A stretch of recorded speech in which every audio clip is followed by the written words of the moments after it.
किसी ने आपके हकों के आवाज उठे, आपके बीच के लोगों ने आगे बढ़ के अपना जीवन सुख सुधार कुर्बान करके समाज को उठाया। और फूले शाह के बाद बाबा साहब अम्बेडकर के साथी के रूप में सर छोटूराम, संतराम भी एक प्रजा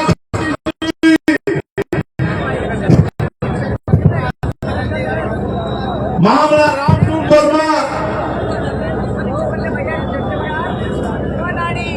ऐसे बहुत सारे लोग जिन्होंने समय समय पे अपने जीवन को महापुरुषों के रूप में जी गए। महापुरुषों का जीवन मतलब कि अपना जीवन अपनी सुख सुविधाएं त्याग करके समाज के लिए लगाना। इस तरह से यह आंदोलन आगे बढ़ा और बाबा साहब अम्बेडकर को जब साइमन कमीशन यहां हमारे लोगों की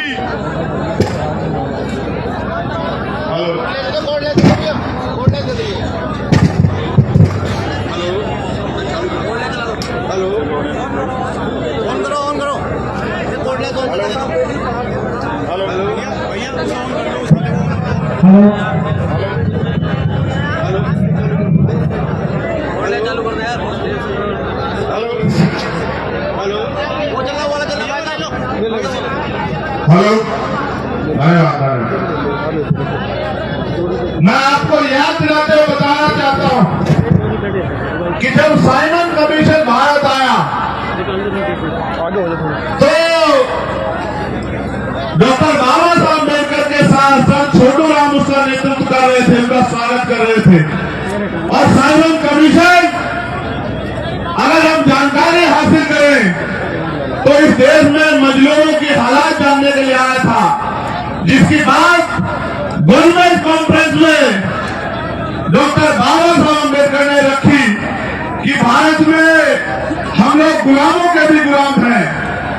और एक समय ऐसा आया कि जब बाबा साहब ने अपनी बात से प्रभावित किया ब्रिटिश गवर्नमेंट को और उन्होंने इस बात को सुना और कमजोर आवाज बाबा साहब को मिले।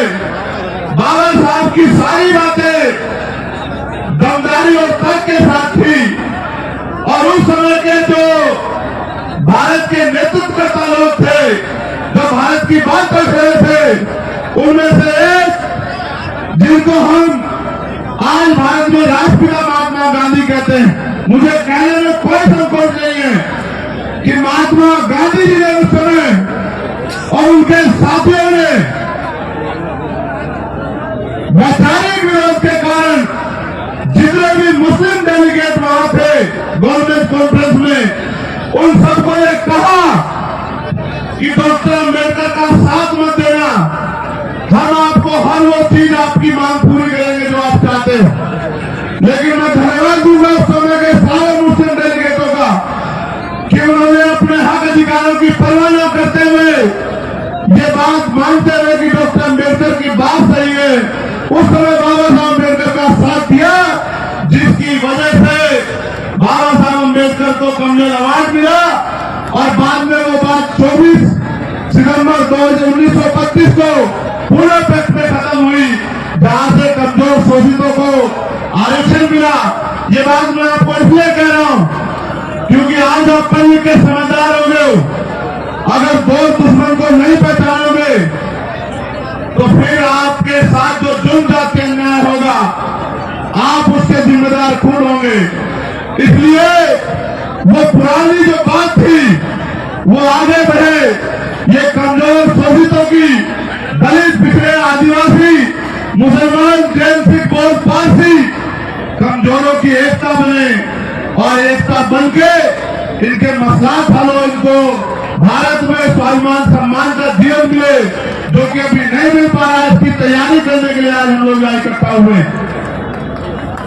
हमारे साथियों, मेरे जीवन को तो आप जानते हो, मैंने 16 महीने जेल काटी। जब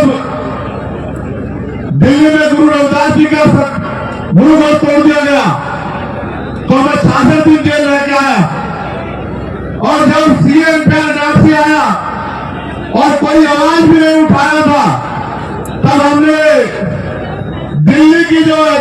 जमा मस्जिद है, वहां से फैसला लिया कि हम पूरी दुनिया को बताएंगे कि यहाँ मजलूम और जिसको आज टॉर्चर किया जा रहा मुसलमानों को अकेला नहीं है।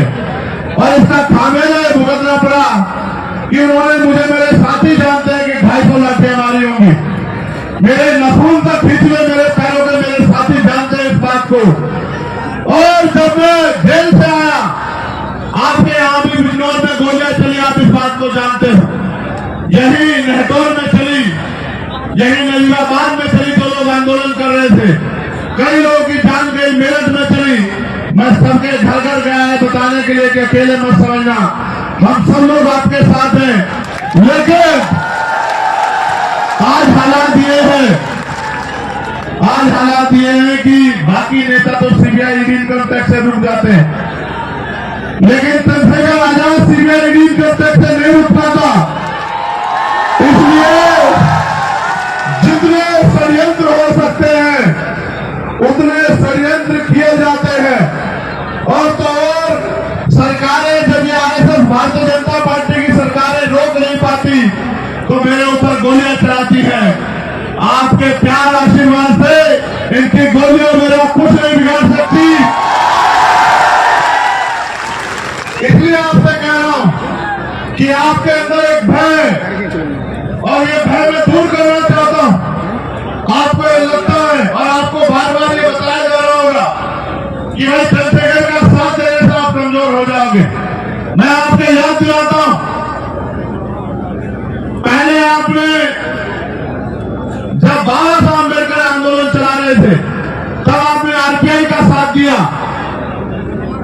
लेबर पार्टी ऑफ इंडिया का साथ दिया, शेड्यूल कास्ट फेडरेशन का साथ दिया। फिर जब बाबा साहब चले गए आपने कांग्रेस पार्टी का साथ दिया, जनता दल का साथ दिया। और जब मान्यवर काशीराम आपके घर पे आते थे तो आप उनको कहते थे कि आप फलानी पार्टी को कमजोर करने के लिए आए हो। आप उनकी बात को शुरुआती दौर में नहीं सुनते थे।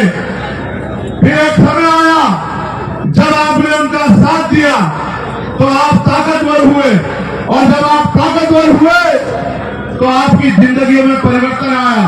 आज मैं उसी दौर में हूं। आज फिर आप लोग डर रहे हो, आपको लगता है चंद्रशेखर का साथ देंगे तो ताकतवर नहीं होंगे। जब आप माननीय काशीराम साहब का साथ देके ताकतवर हुए तो अपने खून चंद्रशेखर आजाद का साथ देके आप ताकतवर कैसे नहीं होंगे बताओ। मैं बात आपको इसलिए कह रहा हूं, ये लड़ाई विचारधारा की है, व्यक्ति से नहीं है, जाति से नहीं है, धर्म से नहीं है। ये लड़ाई विचारधारा की लड़ाई है। एक समय था जब माननीय काशीराम साहब गली गली और हर प्रदेश में जाके बहुजन समाज के लोगों को एकजुट करने का काम करते थे। और जहां बाबा साहब अम्बेडकर ने आंदोलन छेड़ा, जहां बाबा साहब अम्बेडकर ने आंदोलन छेड़ा, उस महाराष्ट्र की धरती के सभी नेताओं ने माननीय काशीराम साहब को ये कह के हटा दिया कि आपके बस का नहीं है, आप नए आए हो, आप नहीं कर सकते हो, हम बाबा साहब के सिपाही हैं। और वो बार बार ये कहते थे कि बाबा साहब की विचारधारा तो बहुत अच्छी